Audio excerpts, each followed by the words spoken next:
And he says, yes, I'm a fallen god into the world of conflict. So he taught what?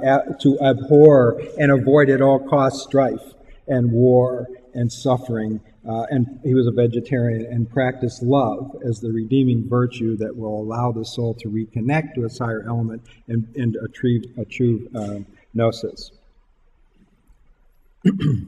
But it is in Plato that we get a full-blown theory. And I have to spend a little time with Plato here because Plato is fundamental and archetypal theory for the entire rest of Western esotericism. Anyone who reads Plato reads about reincarnation because the theory is full-blown in Plato. And this is the primary source for us in terms of the whole history of Western esotericism.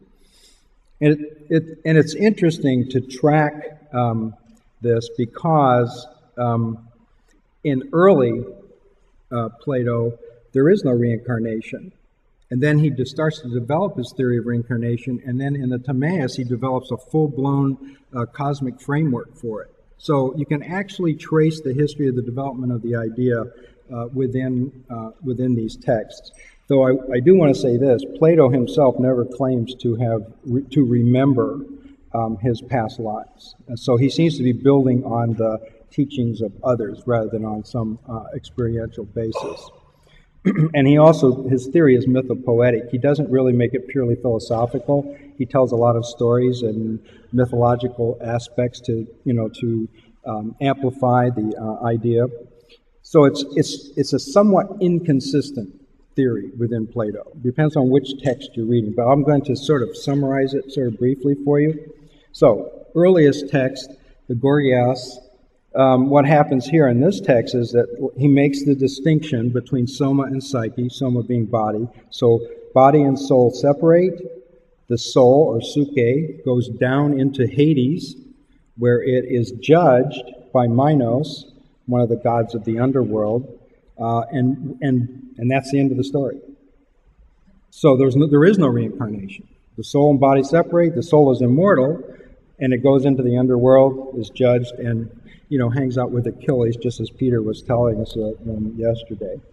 And, those who live righteously, as he says, righteously, and who are philosophers, when they die, they do not go down to Hades, they go to the Isle of the Blessed. And so living the good life, the Platonic life, means you can end up going to the blessed, while all others become shades in Hades. Okay, so no theory of reincarnation, right? This is the early Plato. He's just reflecting what would be the conventional Greek ideas of religion. But now go to the Meno. In the probably, we don't know the exact historical order of these texts. It's probably close to this, though. Because in the Meno, he makes a traditionalist claim. He says, ancient priests and priestesses teach that the soul is immortal and born again after 8 years in Hades. He's quoting some kind of a tradition there that's out of the priestly tradition. Was it Orphic? Probably it was Orphic. It probably was the Orphic tradition, which had priests and priestesses. And so the theory there is after 8 years in Hades, then what? You're reborn back into the world again. Why are you going to Hades in the first place? To be purified. You have to understand that in this Greek context, Hades is a place of purification. It's not really suffering. It's not like a hell or something. It's a place of purification, transformation. You go into the earth, you're transformed, you're purified, and you come back and get another chance.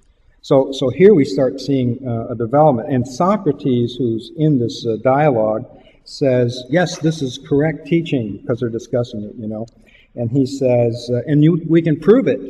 He says, and the way we can prove this is that if your soul is really, truly purified, then you will remember your past lives. So he makes an appeal there to the personal participatory experience, that if you purify your mind and heart, recollect, that's the term, to recollect, and recollect, then you will be able to access your past life memories, and you will be convinced yourself through this recall of past lives. So, and he also introduces in this text another theme which is going to run throughout the entire history of Western esotericism, which is the pre-existence of the soul. When was the soul created? When was the soul created? When the body is created? That doesn't work in reincarnation, right? Because there's many bodies in one soul. So the theory is the pre-existence of the soul before any body is created. So from the very beginning, so to speak, the souls were created. All souls, all of our souls were created at the very beginning before time ever came into existence. And then through time and creation, eventually souls start to be embodied, and then they go through a process of reincarnation. So this is the theory of the pre-existence of the soul, which is going to become a critical issue in Western Esotericism. The psyche is created before the body. Just introducing the theme, you know. And then we come to the middle period, which is the Phaedo, for example. And here you can just see the theory is just developing. At death, the soul travels to the lower world, is instructed in many mysteries, and may escape rebirth. May escape rebirth. So you go down, you go into Hades, but if you have the correct knowledge and have been clearly instructed, and this is starting to sound very Orphic, you know, you have the instructions, you have the initiation, you can escape rebirth. And he says, though most are reborn back into the world. And here again we see the doctrine of recollection is brought up. Remembering past lives will prove the truth of this teaching. Also, we get a more strong expression of dualism here. This is the actual phrase he uses in the text. What's the relationship between soul and body? Like how do they go together? And he gives an image which is not, I'm sure, what most of us would think. He says, the soul is glued to the body. Okay, that's what he uses, the word, and the word is glued, just like, you know, regular glue. The soul is glued to the body and is stuck, so to speak, there. And through life it must suffer all of the woes and pains of human existence, and you must loosen the glue, so to speak, in order to escape and to leave it. So we get that's that soma sema idea.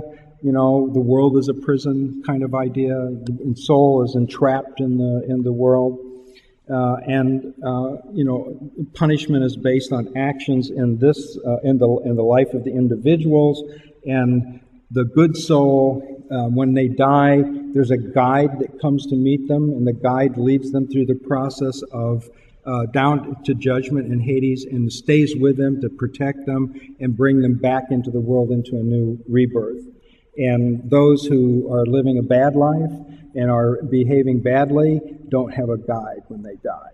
And what happens is they wander aimlessly in Hades, not knowing where they are, lost and disoriented, and it takes a long time for them to come back because of this disorientation. So there's a kind of reward and punishment motif here that develops. What about does that mean everyone comes back?